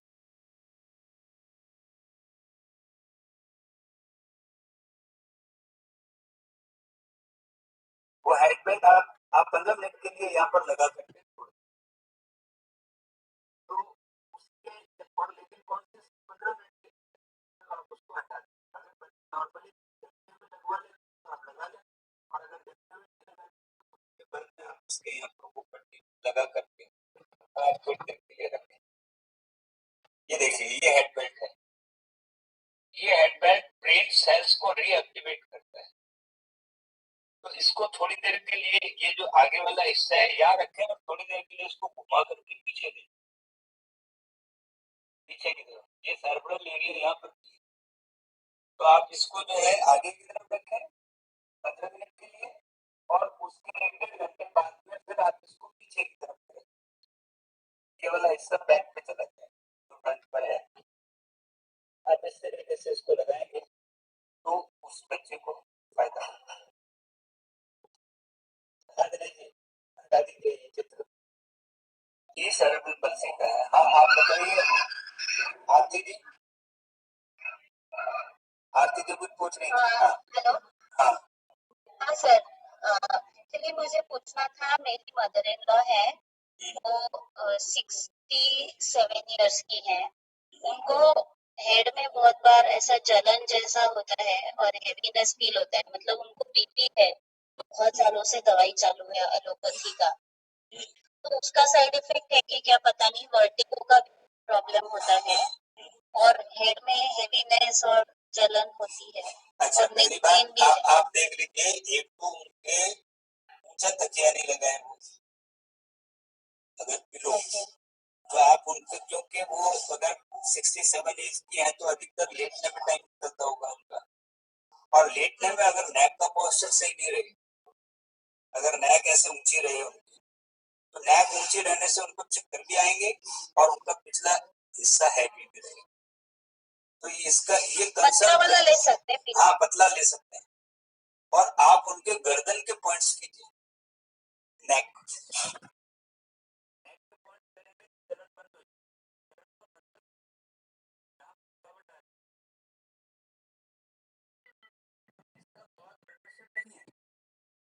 इसका कॉज सर्वाइकल है, मतलब नेक की वजह से कोई प्रॉब्लम आ रही है, और आप मुझसे कहें कि कोई भी काम गर्दन सीधी रखकर बैठे, क्योंकि वो अधिकतर जैसे टीवी देखेंगे तो लेटे लेटे देखेंगे तो गर्दन का पोस्चर सही नहीं रहेगा, उनका टाइम कैसे नेक में निकलता है ये आपको अंदाजा नहीं लगता। तो आप उनसे कहें, जैसे कोई सीरियल देख रही है, कोई टीवी देख रहे हैं, न्यूज देख रही है, तो बैठ करके गर्दन सीधे रख करके देते हैं। अगर पढ़ रही हैं तो ऐसे रख करके किताब को नहीं रखें, वो किताब सामने रख करके पढ़ें। अगर कोई भी चीज पढ़ रही है, जैसे बुक पढ़ रही है, मोबाइल पे भी देखना। हाँ, मोबाइल पे है तो मोबाइल को ऐसा करके नहीं देखें, अब लोग मोबाइल सामने रखें। और दूसरी बात, आप उनके नेक के पॉइंट शुरू कर दीजिए, गर्दन के पॉइंट्स। आप कौन से रिफ्लेक्ट, आप नेक के पॉइंट्स जो हाथ में है, हाँ, वो लेवल 1, ये जो नेक पर है ना, हाँ, जो अंगूठे के नीचे बताए गए, आप लेवल 1 पर है ना, रिफ्लेक्स में। लेवल 1, हाँ, तो रिफ्लेक्स में आप गर्दन के ये वाले पॉइंट्स करें, ये जो अंगूठे के, हाँ, पाँव में भी अंगूठे के दोनों तरफ, और इधर सर के ऊपर करेंगे, तो उनकी प्रॉब्लम सॉल्व हो जाएगी। और आप देखिए, आप 10 दिन के अंदर तो उनको ही आराम आ जाएगा, उनके चक्कर आना बंद हो जाएगा, क्योंकि इसका चक्कर का असर वर्टाइगो से है, और वो इस जगह पे खिंचाव से आ रहा है, ये गर्दन के इस पोस्चर से ये खींच रहा है, इस वजह से उनको चक्कर आ रहे हैं। और आप समझ रहे बीपी की वजह से, बीपी की वजह से चक्कर नहीं, तो आप ये करें। हाँ, और कोई, हाँ, और ये मटेरियल्स कब मिलेंगे? मटेरियल मिला नहीं है सर, वो पॉइंट्स। अभी मैं क्लास खत्म करूंगा, मटेरियल जब मैं क्लास खत्म करता हूँ, आप दिनेश जी से बात कीजिएगा, है ना, वो आपको बताएंगे। ओके, हाँ, राजेश जी को अनम्यूट कर दो, दिनेश जी। हाँ सर, नमस्कार। हाँ राजेश जी, नमस्कार सर। एक पेशेंट है, हाँ बोलिए। 8 years old, हाँ, तो सीजर डिसऑर्डर है, डायबिटिक भी है और हाइपरटेंसिव भी है, माइग्रेन भी कभी-कभी होता है, तो उनको हम क्या पढ़। हाँ, अब आप देखिए, उनको आपने एक तो बताया पीरियड डिसऑर्डर है, सीजर डिसऑर्डर। हाँ, एज क्या है पेशेंट की? एज क्या है? 48 ईयर्स है, 48 ईयर्स, 48 साल, 48 ईयर्स, 48 ईयर्स है। पीरियड्स नहीं आ रहे हैं, मेनोपॉज हो गया था, पॉज हो चुका है। हाँ, मेनोपॉज हो चुका है। हाँ, तो देखिए, अगर पॉज हो गया है तो इसका मतलब ये है कि अब तो वो पॉज की तरफ जा रही है, क्योंकि वो 48 पर आई है, और आजकल की एज के हिसाब से 50-55 तक के अंदर ये पॉज आता है। लेकिन ऐसा है कि आप फिर भी उनके रिप्रोडक्टिव सिस्टम के जो ओवरी के पॉइंट्स हैं, हाँ, पीरियड डिसऑर्डर नहीं है, सीजर डिसऑर्डर है, ये ब्रेन की बीमारी नहीं, क्या है, मतलब आप वापस बताइए क्या है? ये सीजर डिसऑर्डर ब्रेन की बीमारी होती है, एपिलेप्सी। नहीं, एक मिनट, एक तो आपके चैट और इन वीडियो दोनों लिखे हुए दिख रहे हैं, इसको हटाइए। हाँ, अब आप बताइए क्या डिजीज क्या है? एक तो डायबिटीज है, ब्लड प्रेशर है, हाँ, माइग्रेन है, हाँ, ठीक है, उसके अलावा उनमें ब्रेन की बीमारी है, इसको सीजर डिसऑर्डर बोलते हैं, इसका नाम तो है, लेकिन वो एपिलेप्सी जैसी है। पीरियड्स का कोई इशू नहीं है, वो तो उनको मेनोपॉज के साथ पहले हो गया। नहीं, पीरियोडिकल डिजीज आ रही है क्या उनको? ये जो एपिलेप्सी का जो दौरा आता है, वो दौरा नहीं आता है सर, ये ब्रेन में हार्मोन्स की डेफिशिएंसी हो जाती है, तो रेगुलर उनको मेडिसिन लेनी पड़ती है। नहीं, किसी ऐसा है कि ब्रेन के अंदर कोई हार्मोन है, हार्मोन ब्रेन के अंदर तो दो ही हार्मोनिक ग्लैंड्स हैं, एक पिट्यूटरी और एक पीनियल है, इसके अलावा तो कोई हार्मोनिक ग्लैंड है ही नहीं। ठीक है सर, तो ये बीमारी जो है, जो न्यूरोसर्जन का जो ट्रीटमेंट चल रहा है, उसको सीजर डिसऑर्डर के नाम से वो ट्रीटमेंट कर रहा है। अब उनको तकलीफ क्या होती है ये बताइए? ये उंगली हिलती है सर उनकी कभी-कभी, ये एक उंगली हिलती है। हाँ, तो इसको आप इसको सेरेब्रल पल्सी कहिए। ये सेरेब्रल पल्सी होती है, जिसके अंदर दिमाग के अंदर एक केमिकल की कमी आ जाती है, और इसके अंदर केवल अभी तक तो उनकी नेक हिलने लगी है, नहीं, या अंगुली हिल रही है, लेकिन ऐसे पेशेंट को जिनको ये सेरेब्रल पल्सी आती है, उनको जो सीपी कहते हैं, इस सीपी के अंदर उसकी गर्दन भी हिलने लगती है, फिर वो गर्दन ऐसे ऐसे ऐसे ऐसे ऐसे ऐसे पार्किंसन होता है सर, जिसकी बात कर रहे हैं ना आप? हाँ, आप पार्किंसन कह रहे हैं, लेकिन ये उसके नजदीक की ही बीमारी है। उसके अंदर उनका अंगुली हिल रही है, इस तरीके से पूरी हाथ हिलती है, देख लेते हैं। हाँ, लेकिन आपके पास में जो ट्रीटमेंट है वो आपके पास में ट्रीटमेंट हेड एरिया के पॉइंट्स और ब्रेन पिट्यूटरी पिनियल के अलावा आपको करने के लिए कुछ नहीं है हेड की किसी भी डिजीज। तो बहुत पेन होता है, मैंने पॉइंट्स करके देखे तो काफी पेनफुल है उसका ये पॉइंट। हाँ, एक बात मैं आपको बता दूं, मैंने आपको पहले बताया कि आप कभी भी नेम ऑफ द डिजीज के चक्कर में न पड़े। तो मैंने आपको अपने डिस्कशन के पहले ही चैप्टर में यही चीज बताई। आप पहले उसके डिसऑर्डर को पकड़े कि उसका डिसऑर्डर क्या है। अगर डिसऑर्डर किसी चीज का हिलना है तो उसके कंसर्न में नेक और ब्रेन आएगा। और आप बताइए कि आप उसका ट्रीटमेंट कर रहे हैं या नहीं कर रहे हैं। अगर आप जीपी कर रहे हैं, हाँ मैं कर रहे हैं ना। तो मैंने आपसे क्या कहा, जीपी में कोई ऐसी डिजीज है ही नहीं। अगर आप किसी पेशेंट की जीपी कर रहे हैं तो दुनिया का कोई भी, चाहे कोई स्पेशलिस्ट से स्पेशलिस्ट आ जाए, वो आपको चैलेंज नहीं कर सकता है कि आप इस ट्रीटमेंट का इलाज नहीं कर रहे हैं। समझे ना। अगर वो न्यूरोलॉजिस्ट पे ट्रीटमेंट करेगा तो ब्रेन का करेगा, और आप पॉइंट किसका कर रहे हैं, ब्रेन का करे ना। तो आपके उसके ट्रीटमेंट में क्या फर्क हुआ, आप बताइए।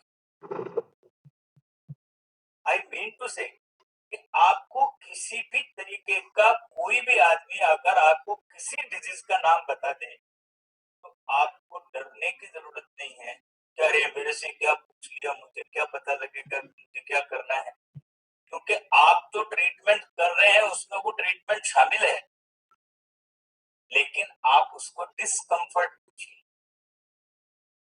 डिस्कम्फर्ट पूछते हुए धरती पर आ जाएगा तुरंत। Is on earth. क्योंकि कई लोगों को अपनी बड़ी बीमारी का नाम बताने की आदत होती है।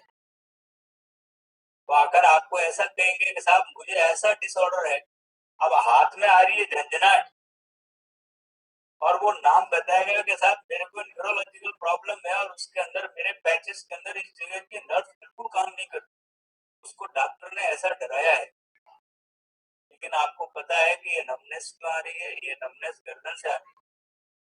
और आप गर्दन के पॉइंट्स करेंगे, आप उनके हेड के पॉइंट्स करेंगे, वो पेशेंट किसी हालत में बीमार नहीं रह सकता। हाँ, और कोई अगर आप में से कोई किसी डिजीज के बारे में बात करना चाहता है। हाँ अमित जी, अमित हाँ, नमस्ते। हाँ नमस्ते अमित जी, कह रहे हैं आप दिखाई दे रही है। हाँ सर, हमने पहला वाला कोर्स किया हुआ है अभी। हाँ, और उसमें कल क्या हुआ, मैं अपनी वाइफ की पॉइंट कर रहा था, उससे पहले वो बिल्कुल सही थी। उसके 1 घंटे बाद उसकी आंखों में जलन और इचिंग आना स्टार्ट हुआ, जो अभी तक हो रही है। तो अभी ऐसी कंडीशन है, मुझे लग रहा है डॉक्टर क्या ले जाना पड़ेगा। तो ये आपने पॉइंट्स क्या किए उनको? मैंने ये सारे जो हमने पढ़ा था वो सब किए, जीपी भी किए और दूसरे भी किए सारे। नहीं, आपने फुट में किए, हाथ में किए, आप कहाँ? मेरे को दिख नहीं रहे आप कहाँ? दिनेश जी इनको लाओ फ्रंट पर यार, वीडियो ऑन करो आप सर। हाँ यस सर। हाँ,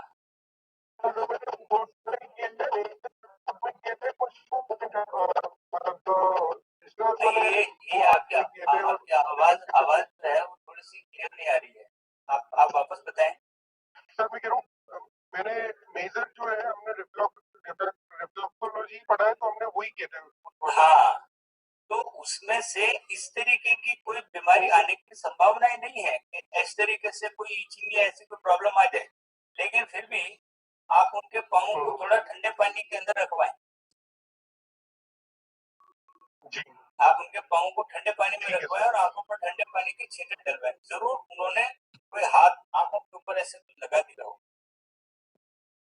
सर पहले एक ही आंख में हो रहा था, फिर दूसरी आंख में भी कुछ समय बाद होने लगा, तो उसको लगा कि मैंने पॉइंट कुछ गड़बड़ कर दी। मैं यही कह रहा हूँ, एक बार जो है इसका साइकोलॉजिकल इफेक्ट आता है, क्योंकि इस तरीके से इतना जल्दी जो है, इतना इस तरीके से इफेक्ट आता नहीं है। पेन जरूर वहां पर आता है जिस जगह पे आप वर्क्स करते हैं, लेकिन इतना जल्दी आंखों पर इस तरीके का असर आता नहीं है। लेकिन अगर उनकी आंखों पर इस तरीके का असर आया है तो इसका मतलब ये है कि वहां पर हाँ जी। फायर एलिमेंट बढ़ गया है, थोड़ी जो है गर्मी बढ़ गई है उस जगह पर, तो आप उनकी आंखों पर ठंडे जी। पानी के छींटे डलवाएंगे और थोड़ा जो है आप उनको पाँव को ठंडे पानी में रखवाएंगे। ठंडा पानी का मतलब बर्फ का पानी नहीं है, नॉर्मल पानी में रखवा दें तो वो ठीक हो जाएगा।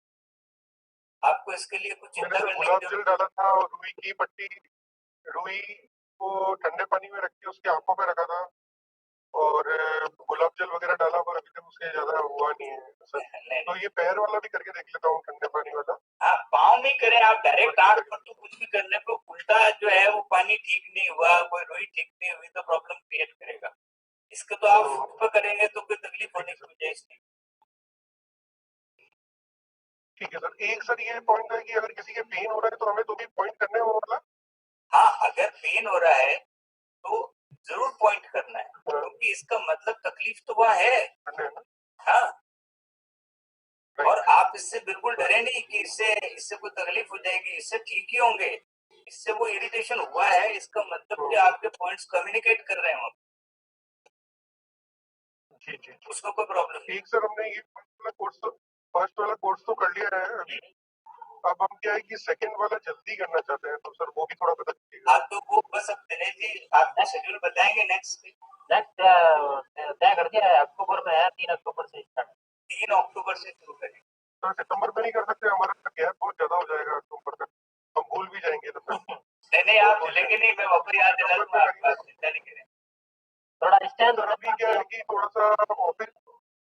सा ऑफिस के हमारा इरेगुलर है, तो अभी हम टाइम और समय मतलब मैनेज कर पा रहे हैं, पर अगर 1 महीने गैप हो जाएगा तो हमारे लिए भी मुश्किल हो जाएगा और इसको गैप भी ज्यादा लंबा हो जाएगा। अरे हमारे पास अभी में तो जो क्या है कर पा रहे हैं तो फटाफट ऐसा आप कोशिश करेंगे, इंडिविजुअली मेरे से बात आप इनसे बात करेंगे। ठीक है फिट रहे। Okay sir, thank you. हाँ, ठीक। और कोई? सर मुझे तो एक प्रॉब्लम है। हेलो हाँ, बताइए। सर, मैं जब भी कोई भी स्पीच देती हूँ स्टेज पे तो नर्वस हो जाती हूँ और क्या है, मेरी आवाज वाइब्रेट करने लगती है, मैं बोल नहीं पाती, मेरा दिमाग ही काम नहीं करता, ऐसा क्यों है? हाँ, ये देखो confidence है।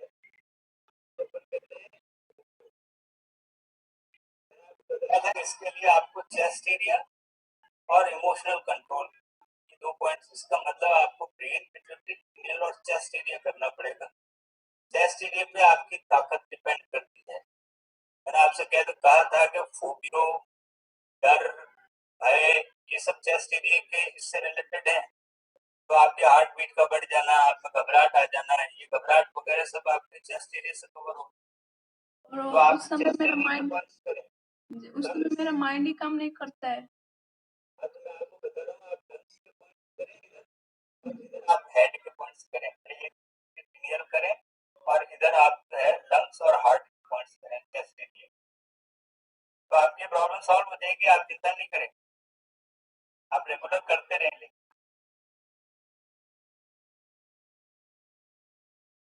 तो मैं ये समझ रहा हूँ स्वेलिंग, अगर पैर में स्वेलिंग हो, एक पैर में पैर पूरा स्वेलिंग हो गया है मेरी सिस्टर को, तो फिर उसका क्या ट्रीटमेंट होगा? जी, वो अचानक आई, नहीं कोई फ्रैक्चर हुआ, नहीं कोई, मतलब ऐसे ही अचानक दर्द हुआ, थोड़ा दर्द हुआ उसका। 30 एज है, 30 जी। नहीं, खड़ी नहीं रहती है, ऐसे ही घर का काम, लेडीज है जी। और थोड़ी देर पाँव को ऊपर की तरफ करके 1 मिनट के लिए रखिए। आप दीवार के सहारे या 4 किलो लगा करके 2-3 मिनट के लिए ऐसे पाँव पर लगवाइए। ये जो है पानी का इकट्ठा होना है पाँव के अंदर, इससे स्वेलिंग आ रही है। कमर से पैर तक है, एक पैर में। हाँ, एक पाँव में है तो एक पाँव के अंदर से ब्लड का सर्कुलेशन बाबा अपर साइड पे नहीं जा रहा है। तो आप थोड़ी देर पाँव को ऊपर करवा करके, जैसे आप 90 डिग्री पर दीवार के सहारे दोनों पाँव ऊपर करके आप उनको 1 मिनट के लिए लेटने करते हैं और इधर किडनी